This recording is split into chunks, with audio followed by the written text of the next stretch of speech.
दोस्तों, आज की कहानी है रिश्तों की पोटली। सुमा पढ़ने में होशियार, हमेशा प्रथम आई। डॉक्टर बनूंगी पापा, चाहे कुछ हो जाए। हाँ हाँ बिटिया, पढ़ो जितना पढ़ना है। हमेशा खुश होकर सुमा गले लग जाती पापा के।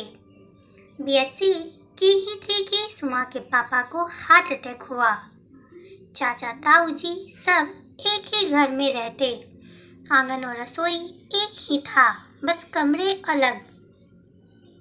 सुमा के पापा मिलाकर चलते, सब प्रेम से रहते।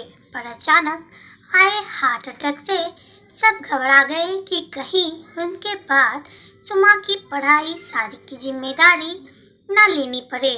समय जैसे ही रिश्ते बहुत छूट जाते हैं। सुमा बहुत रोई, पापा प्लीज मुझे कुछ बनना है, शादी नहीं करनी। पापा आपने वादा किया था मैं पढ़ूंगी। हाँ बेटा, पर मैं मजबूर हूँ। मेरे बाद तेरी माँ अकेली कैसे संभालेगी घर, तेरी शादी। नहीं पापा, आपको कुछ नहीं होगा। आप ये नहीं सोचिए, बस खान पान, योगा, प्राणायाम से बीमारी नहीं होगी। आप सही हो जाएंगे, बस मुझे पढ़ने दीजिए। मैं ताऊ जी, चाचा जी पर बोझ तो नहीं हूँ, आपकी बेटी हूँ।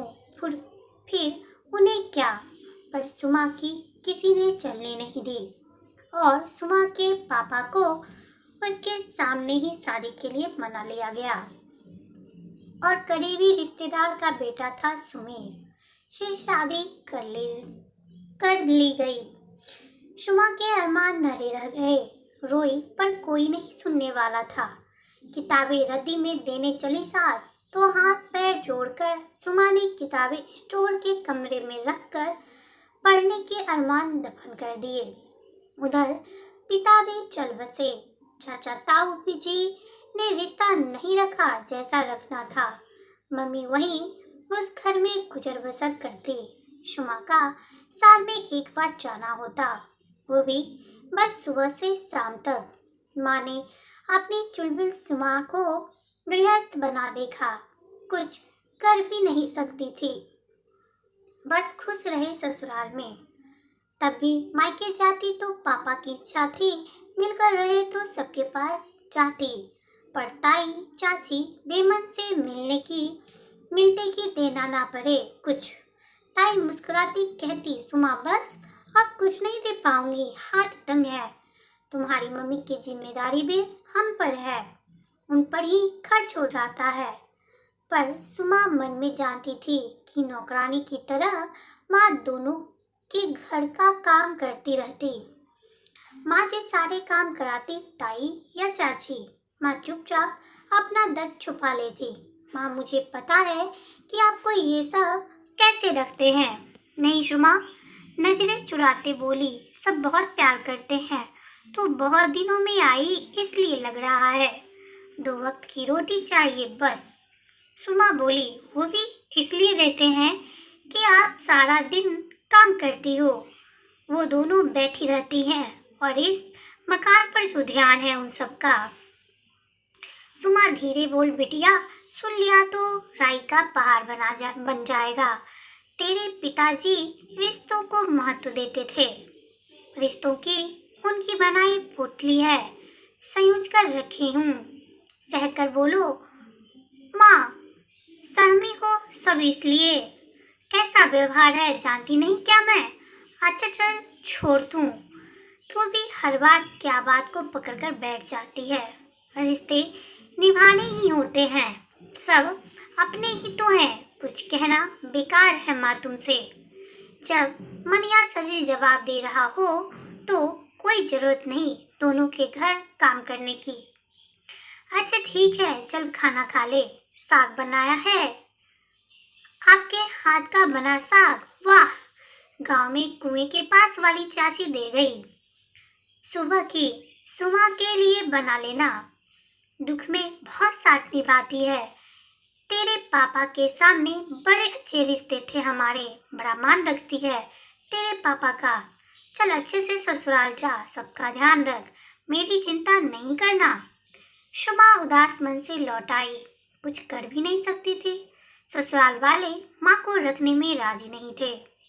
करती भी क्या, शुमा घर की जिम्मेदारी में ही लगी रही। सास ससुर गुजर गए, एक बेटा हुआ। मोहित को लाड प्यार से रखती। उसके कहने से पहले चीज मिल जाती, एक तरह से बिगाड़ ही दिया था। शादी भी कर दी धूमधाम से। चाचा ताऊ सभी को बुलाया पर कोई नहीं आया। कि बहू को मुंह दिखाई देनी होगी, कौन खर्चा करे। माँ ने देवते के लिए गांव वालों के लिए साथ तीनों आशीर्वाद भेजे और एक सबकी नजरों से बचा के रखा चांदी का सिक्का। सुमा माँ को याद करके खूब रोई। उसकी खुशी में उसकी माँ ही नहीं थी। कुछ समय बाद जैसे पहाड़ टूट पड़ा। सुमेर को आखिरी स्टेज कैंसर पता चला। शुमा कैंसर पीड़ित पति की जिम्मेदारी निभाते आई। बेटा, एक काम था, शुमा ने मोहित को कहा। हाँ क्या माँ? मेरा चश्मा सही होना था। बहू तुरंत बोली। माँ जी, अभी कुछ दिन पहले ही तो सही किया था। बहू, वो पिछले साल की बात है। सकुचाते हुए बोली। मेरी दवा भी आएगी। ओहो माँ, पहले एक बार से बताया करो, गुस्सा दिखाता मोहित बोला। सुमा चुप रह गई। पति का जमा पैसा कैंसर में खर्च हो गया था। अब मोहित और बहू पार्टियां करते 10 बार बाजार जाते, पर सुमा का कोई काम बोझ लगता। पति की मौत के बाद शुमा ने अपनी हर चीज के लिए बच्चों पर आश्रित हो गई। एक दिन बेटे बहू के कुछ शब्द बात दिल पर लगे। खूब रोई और बची हुई पढ़ाई पूरी करने के लिए स्टोर रूम में रखी किताबों की तरफ बढ़ चली। नहीं, अब और नहीं हाथ फैलाऊंगी। एक बैग लिया और अपनी मार्कशीट उठाकर कॉलेज की तरफ बढ़ चली। सोच लिया, पार्ट टाइम नौकरी के साथ बेरंग जिंदगी में खुशियां के रंग भरूंगी। बेटा बहू ने खूब रोका। घर का काम कौन करेगा? सब हंसेंगे कि इस उम्र में पढ़ाई और नौकरी, लोग क्या कहेंगे? अब तक नहीं की बेटा, बहू अच्छे से नहीं रखते होंगे। मोहित बोला। हाँ तो गलत क्या कहेंगे? तुम दोनों को पता है, तुम्हारे पापा के जाने के बाद व्यवहार बदल गया। मैं अपनी माँ की तरह अपना अस्तित्व नहीं खोने दूंगी। सुमा ने ठान लिया, जो उसकी कदर ही नहीं करेंगे उसका सोचेंगे ही नहीं। मुश्किल से कह सुनकर एडमिशन प्राइवेट मिल गया और हौसला देखकर आस पड़ोस वालों ने भी सहायता की। सिलाई सिखाने का काम भी कर लिया। गांव जाकर माँ को लेने गई। माँ, मैं लेने आई हूँ। चाची ताई मना करने लगी। मोहित और बहू को फोन करके बुला लिया गया कि रिश्तेदार क्या कहेंगे कि हम ध्यान नहीं रख पाए तेरी माँ का। शुमा ने कहा, बहुत समय मिला आपको मेरी माँ का ध्यान रखने का, पर आपने बस स्वार्थ के लिए रखा। घर का काम कराया। सुमा की माँ बोली, नहीं सुमा, ये रिश्ते मेरे पति जी की अमानत है। नहीं माँ नहीं, रिश्तों की पोटली जो रखी है उसमें से मैं स्वार्थी रिश्ते निकाल रही हूँ। इस पोटली में बस वो रिश्ते होंगे जो हमारे अपने होंगे। ये ताई ताऊ चाचा चाची नहीं, जो कभी अपने हुए ही नहीं। कुएं वाली चाची जिन्होंने सुख दुख के में साथ दिया, वो अपने खून के रिश्ते से लाख गुना अच्छे हैं।